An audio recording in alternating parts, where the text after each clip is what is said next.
নমস্কার, আপনারা দেখছেন আরসিটিভি সংবাদ। আমার শহর রায়গঞ্জ নিয়ে আপনাদের সাথে আমি তুহিন। শুরুতেই যে খবরের দিকে নজর রাখবো, সম্প্রতি রায়গঞ্জের বিধায়ক কৃষ্ণ কল্যাণীকে রোগী কল্যাণ সমিতির সদস্য হিসেবে দায়িত্ব দিয়েছে রাজ্য সরকার। সে কারণে শনিবার রায়গঞ্জে তৃণমূল কার্যালয়ে বিধায়ক কৃষ্ণ কল্যাণীকে সংবর্ধনা দেয় তৃণমূল ছাত্র পরিষদ। শনিবার একটি ছোট্ট অনুষ্ঠানের মধ্য দিয়ে বিধায়ককে শুভেচ্ছা জানানো হয়।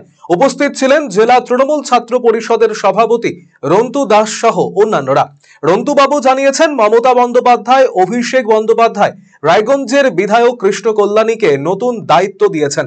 তাই বিধায়ককে তৃণমূল ছাত্র পরিষদের জেলার সমস্ত ইউনিটের পক্ষ থেকে সংবর্ধনা প্রদান করা হয়। বিধায়ক আগামীতে ঐক্যবদ্ধভাবে চলার বার্তা দিয়েছেন। প্রান্তীয় বিধায়ক মাননীয় শ্রী কৃষ্ণ কল্যাণী মহাশয়কে রোগী কল্যাণ সমিতির সদস্য মমতা বন্দ্যোপাধ্যায় এবং অভিষেক বন্দ্যোপাধ্যায়ের আশীর্বাদ জন্য রায়গঞ্জের প্রান্তীয় বিধায়ক কৃষ্ণ কল্যাণীকে নতুন করে আমার দায়িত্ব দেওয়া হয়েছে। সেই জন্য আজ রায়গঞ্জ ব্লক তৃণমূল ছাত্র পরিষদ, রায়গঞ্জ শহর তৃণমূল ছাত্র পরিষদ, উত্তর দিনাজপুর জেলা তৃণমূল ছাত্র পরিষদ, রায়গঞ্জ ইউনিভার্সিটি ইউনিট তৃণমূল ছাত্র পরিষদ, সুরেন্দ্রনাথ কলেজ ইউনিট তৃণমূল ছাত্র পরিষদ সবাই কৃষ্ণ কল্যাণী মহাশয়কে সম্বর্ধনা জ্ঞাপন করবেন। একসাথে থাকার বার্তা দিলেন, ঐক্যবদ্ধ হয়ে তৃণমূল ছাত্র পরিষদের শিক্ষা প্রগতি সংঘবদ্ধ জীবন দেশপ্রেমের পতাকাকে নিয়ে এগিয়ে যাওয়ার জন্য বললেন, যেন কারোর মধ্যে কোনো ভেদাভেদি না হয়। উনি এই বার্তা দিলেন। উনি যেভাবে বলেছেন আগামী দিনে রায়গঞ্জ বিধানসভায় কৃষ্ণ কল্যাণী যেভাবে বলেছেন ওইভাবে আমরা সবসময় কাজ করব। মৃতদেহ হাসপাতালে ময়না তদন্তের জন্য নিয়ে আসা নিয়ে বিভ্রাট। ঘটনায় উত্তেজনা রায়গঞ্জ গভর্নমেন্ট মেডিকেল কলেজ ও হাসপাতালে। জানা গিয়েছে, ইটাহার থানার অন্তর্গত স্বামীনাথ এলাকার বাসিন্দা মিঠুন সরকারের স্ত্রী মৌসুমী সরকার গলায় ফাঁস লাগিয়ে আত্মঘাতী হয়েছেন। সেই দেহ আনতে যান অ্যাম্বুলেন্স চালক। মিঠুন বাবুর অভিযোগ, অ্যাম্বুলেন্সে করে দেহ ইটাহার হাসপাতালে আনা হয়, সেখান থেকে দেহ রায়গঞ্জ গভর্নমেন্ট মেডিকেল কলেজ ও হাসপাতালে ময়নাতদন্তের জন্য আনার কথা, কিন্তু চালক মৌসুমীর দেহ নিয়ে যায় করণদিঘিতে। অনেকক্ষণ পর দেহ আনা হয় রায়গঞ্জে। কেন এমনটা হলো তা জানতে চেয়ে রায়গঞ্জ মেডিকেল কলেজ ও হাসপাতালের মর্গের সামনে অ্যাম্বুলেন্স চালকের সাথে মৃতার পরিবারের বচসা বেঁধে যায়, চলে ধাক্কাধাক্কি।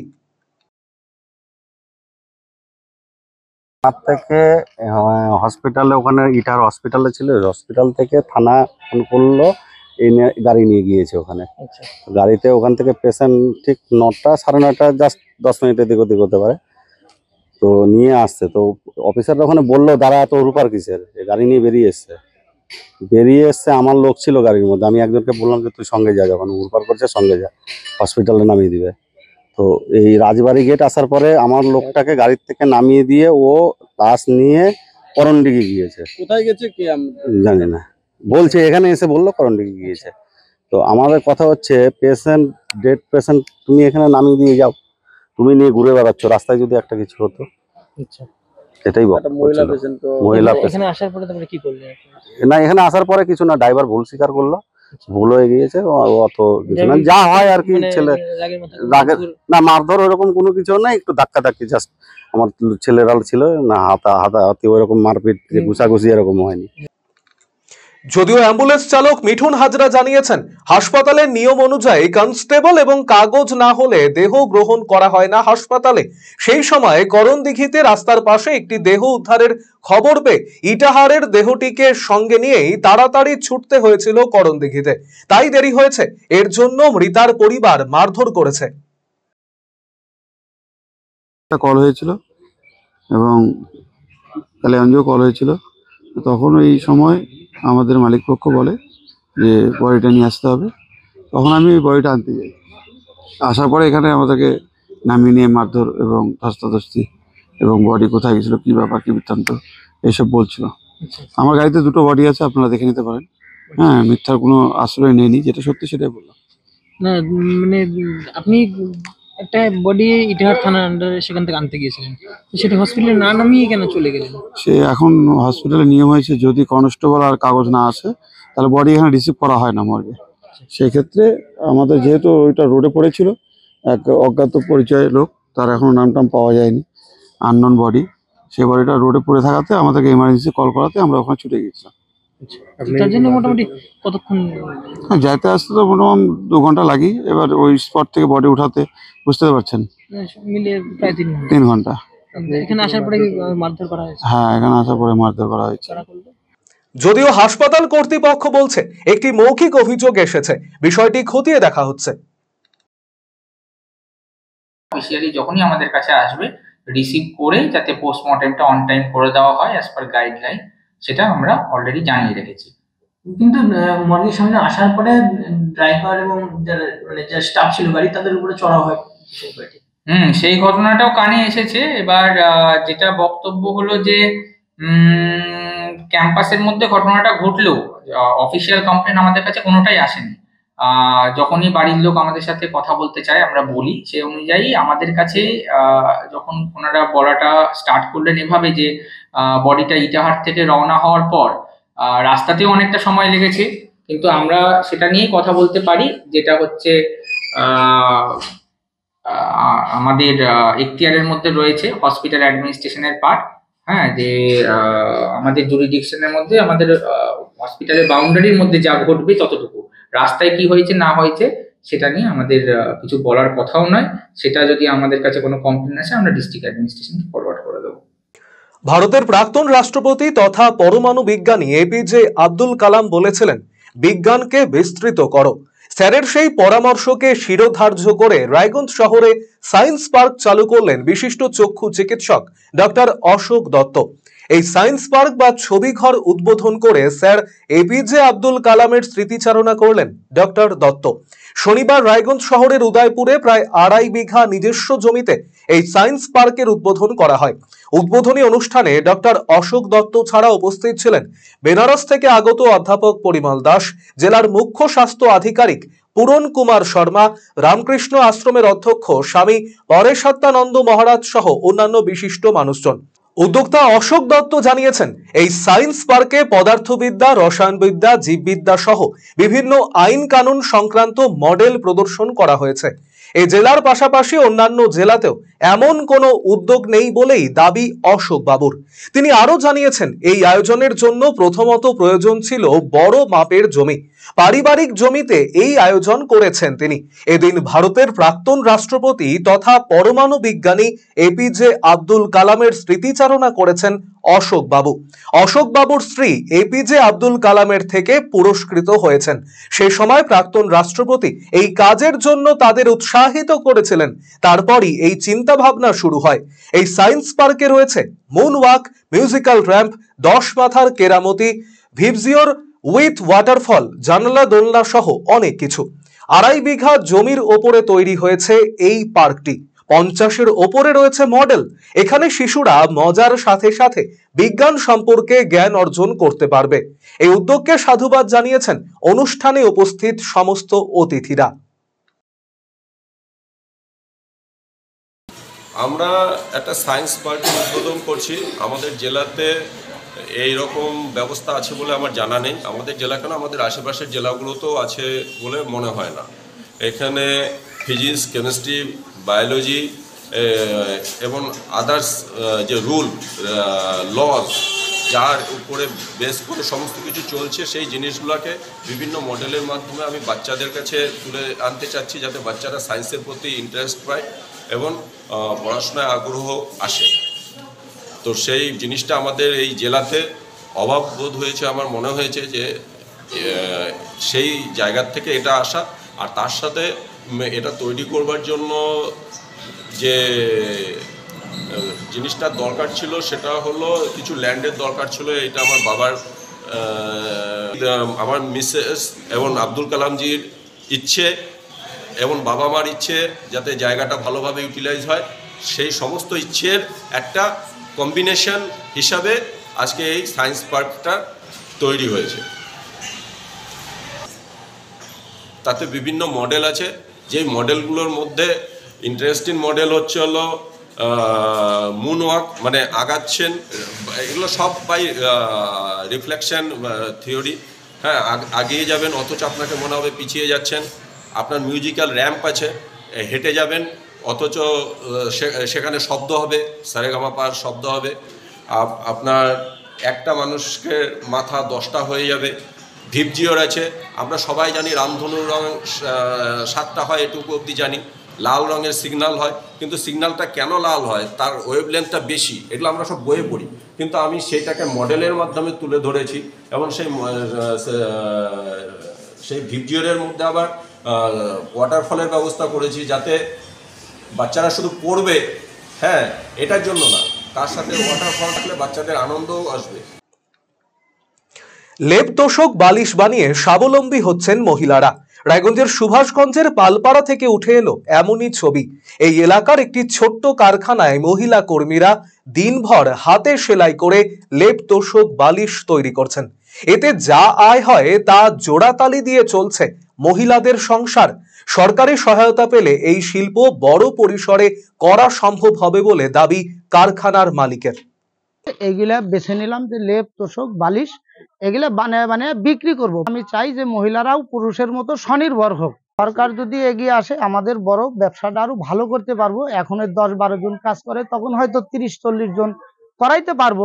ওগুলো দাম বেশি নিতে পারে না, এটা কমের মধ্যেই আর কি ব্যবহার করা ভালো হয়। এইটা আমরা মনে করেন হাতের কর্ম করে একটা মেয়েদের যা হয় আর কি সেটাই করতেছি আমরা। বাড়িতে কতখানি উপকার? বাড়িতে উপকার হয়। বর্তমানে গ্লোবালাইজেশনের যুগে হরেক রকম মেশিনারি সামগ্রীর চাহিদা বেড়েছে, যার মধ্যে রয়েছে আরামদায়ক ব্ল্যাঙ্কেট, তোষক, বালিশও। বাজারে বের হলেই রেডিমেড এইসব জিনিস পেয়ে যাবেন হাতের নাগালে। কিন্তু তারপরও সাধারণ মানুষের আর্থিক পরিস্থিতির কথা ভেবে হাতের তৈরি লেপ তোষক বালিশ তৈরি করে চলেছেন রায়গঞ্জের সুভাষগঞ্জের পালপাড়া জনা কয়েক মহিলা। নন্দগোপাল পালের ছোট্ট কারখানায় দিনভর চলছে কাজ, বিরাম নেই হাতের। যত বেশি কাজ হবে তত আয় বাড়বে, বেশি করে স্বনির্ভর হবেন মহিলারা। কিন্তু একদিকে যখন রেডিমেড আরামদায়ক লেপ, ব্ল্যাঙ্কেট, বালিশের রমরমা বাজার, তখন পালপাড়ায় নির্মিত এই তুলোর সামগ্রীর কতটা চাহিদা রয়েছে বাজারে। কারখানার মালিক নন্দগোপাল পাল জানিয়েছেন তার কারখানায় তৈরি এই সব জিনিসের যথেষ্ট চাহিদা রয়েছে বাজারে।